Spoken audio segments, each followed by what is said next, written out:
Medala Udaya sports club and reading room ഓണാഘോഷം സംഘടിപ്പിച്ചു. വിവിധ മേഖലകളിൽ ഉന്നത വിജയം നേടിയ കുട്ടികളെ ചടങ്ങിൽ അനുമോദിച്ചു. നിരവധി പേർ ആഘോഷ പരിപാടികളിൽ പങ്കെടുത്തു. മിഠായി പെറുക്കൽ, സ്പൂൺ റൈസ്, സുന്ദരിക്ക് പൊട്ടുകുത്തൽ, നടത്ത മത്സരം എന്നിങ്ങനെ കൗതുകം ജനിപ്പിക്കുന്ന വിവിധ മത്സരങ്ങളോടെയാണ് മേദല ഉദയ സ്പോർട്സ് ആൻഡ് റീഡിംഗ് റൂം ഓണാഘോഷം സംഘടിപ്പിച്ചത്. ആളുകളുടെ പങ്കാളിത്തം കൊണ്ട് ആഘോഷ പരിപാടികൾ കൂടുതൽ ആവേശകരമായി. ഒരു പകൽ മുഴുവൻ നീണ്ടുനിന്ന ആഘോഷ പരിപാടികളുടെ സമാപന ചടങ്ങുകൾ വാർഡ് മെമ്പർ പി രഘുകുമാർ ഉദ്ഘാടനം ചെയ്തു. ആ മഹാബലി തമ്പുരാന്റെ ഓർമ്മ പുതുക്കുന്ന സുദിനമായി ഇന്ന് വളരെയധികം നല്ല രീതിയിലുള്ള പ്രവർത്തനങ്ങളാണ് ഇവിടെ നടത്തിക്കൊണ്ടിരിക്കുന്നത്. അതുമാത്രമല്ല, ഉദയ കവലയുടെ ഒരു വെളിച്ചം വീശുന്ന പദ്ധതി എന്ന നിലയിൽ ബഹുമാനപ്പെട്ട MLA ഫണ്ട് ഉപയോഗിച്ചുകൊണ്ട് ഇവിടെ ഒരു മിനി ഐമാസ് ലൈറ്റ് ഒരു മാസത്തിനുള്ളിൽ പ്രവർത്തനം ആരംഭിക്കുന്നു എന്നുള്ള കാര്യം ഞാൻ നിങ്ങൾ ഓർമ്മപ്പെടുത്തുകയാണ്. അത് കഴിഞ്ഞ കാലഘട്ടങ്ങളിൽ ഇതിന് ഉദ്ഘാടനവുമായി ബന്ധപ്പെട്ട് MLA പറയുകയും ചെയ്ത ഒരു കാര്യമാണ്. അതുകൊണ്ട് കഴിഞ്ഞ ദിവസം ഇവിടെ വന്ന് സ്കെച്ചും പ്ലാനൊക്കെ എടുത്തുകൊണ്ട് പോയി.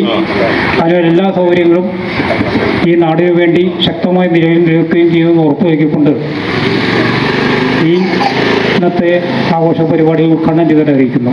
ചടങ്ങിൽ വെച്ച് ഉന്നത വിജയം നേടിയ വിദ്യാർത്ഥികളെ അനുമോദിച്ചു. പ്രസിഡന്റ് CT സുരേഷ് അധ്യക്ഷത വഹിച്ചു. Secretary Jibin Kumaran, joint secretary CV Jacob, treasurer Liju Philip തുടങ്ങിയവർ നേതൃത്വം നൽകി.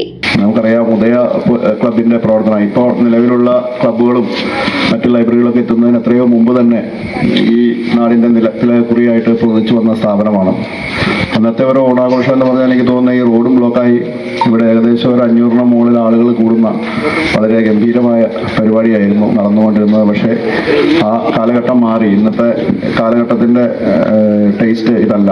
അന്നത്തെ ആ ഒരു കാലഘട്ടം അല്ല ഇപ്പോൾ വിനോദത്തിനും വിജ്ഞാനത്തിനും ഒക്കെ വേറെ ഒരുപാട് മേഖലകളുണ്ട്. അപ്പോൾ അതുകൊണ്ട് തന്നെ സ്വാഭാവികമായിട്ടും സംഭവിക്കുന്ന ഒരു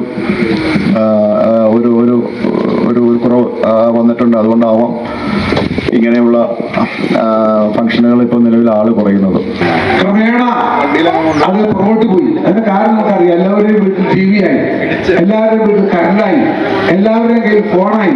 അവരവർക്ക് സ്വന്തമായി കാണാൻ പാകത്തിൽ സിനിമ അവരവരുടെ കയ്യിൽ കിട്ടും, വീട്ടിലല്ല. അങ്ങനെ വന്നപ്പോ പൊതു ഇടങ്ങൾക്ക് ആളുകൾ വരാറായി. ഇവിടെ മാത്രമല്ല, എല്ലാ പ്രദേശങ്ങളിലും പ്രശ്നം ഉണ്ടായി. ആളുകൾ അവരവരുടെ വീടുകളിലേക്ക് വലിഞ്ഞു. ഇപ്പൊ തിരിച്ചു വന്നു തുടങ്ങി. അവരവന്റെ വീട്ടിൽ TV കാണുന്ന ആളുകൾ, അവരവന്റെ ഫോണിൽ TV കാണുന്ന ആളുകൾ അതിൽ നിന്ന് മാറി പൊതു ഇടങ്ങളിലേക്ക് വീണ്ടും തിരിച്ചു വന്നുകൊണ്ടിരിക്കുകയാണ്. അങ്ങനെ നമ്മുടെ ക്ലബും സ്വാഭാവികമായി ആളുകൾ വരാതായപ്പോൾ ഇത് അടഞ്ഞു കിടന്ന് നിങ്ങൾക്ക് ഓർമ്മയുണ്ടാവും.